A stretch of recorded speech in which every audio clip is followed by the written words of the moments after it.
Well, the information attackers are going after nowadays is completely different than before. I mean, before we had what I called the 14-year-old pimply boys writing viruses for fun. They want to go ahead and annoy their friends or get a message out there. We all know the I love you virus. You know, you want to get a message out there. But now it's not about that. It's about money, plain and simple. And since it's about money, what they're looking for are the things that allow them to commit fraud. That may be social security number, could be credit card number, could be your bank account, or all three. And secondary to that is they actually just want your workstation.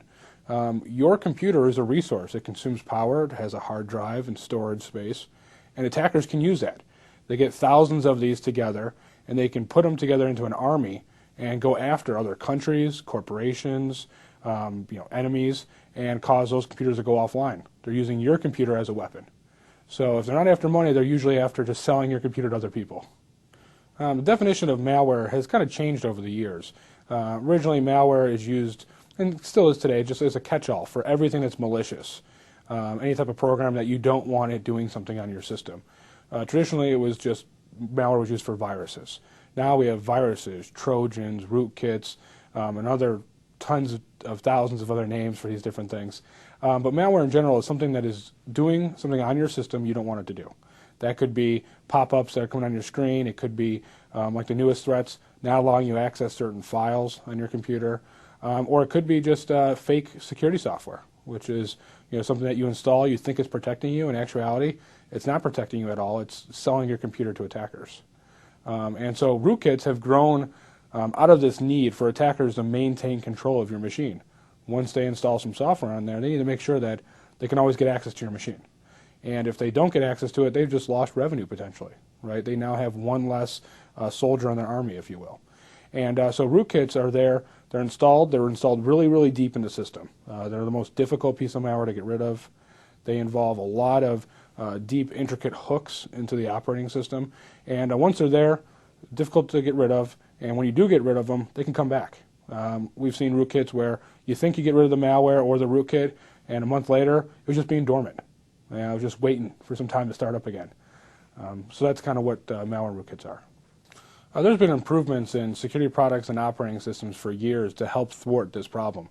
But as I mentioned, it's an arms race. We're constantly fighting with these attackers. And arms races are a problem because we invest a lot of research and development and time and effort into figuring out this new feature, right?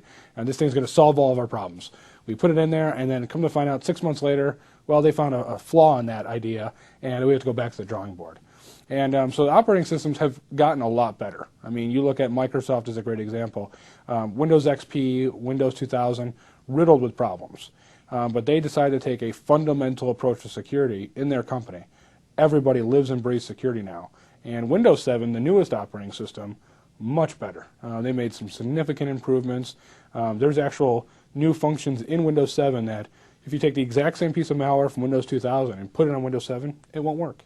And so we're seeing those improvements. But the improvements I like the best are outside of the product. They use the product, but they're not essentially the product themselves. For example, there's extensions to Windows like group policy options and new filtering capabilities within the firewalls in Windows that have come and started growing throughout the years that are actually your best friend when it comes to corporate IT. If you learn and use these tools, you can be really effective at reducing the chance of a piece of malware, once it's installed, causing a lot of problems. We've seen that when companies take group policy and take locking down their systems seriously, the malware problem is greatly reduced.